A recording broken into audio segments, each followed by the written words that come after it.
We have to come and attack this problem with a focus, with an effort that actually says we're going to go to zero before the world ends.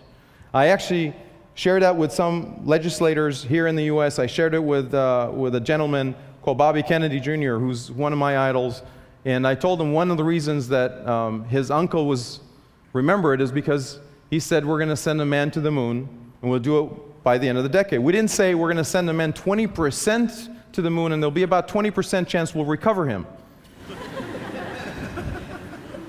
He actually shared with me another story, which is from about 200 years ago. 200 years ago, in Parliament in Great Britain, there was a long argument over economy versus morality.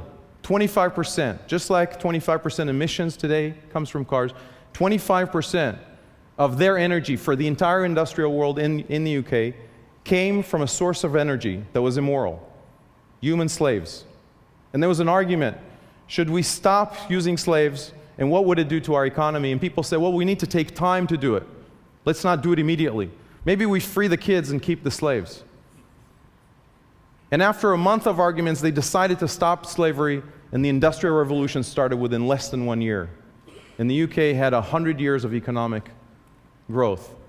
We have to make the right moral decision, and we have to make it immediately. We need to have presidential leadership, just like we had in Israel, that said we will end oil, and we need to do it not within 20 years or 50 years, but within this presidential term. Because if we don't, we will lose our economy right after we lost our morality. Thank you all very much.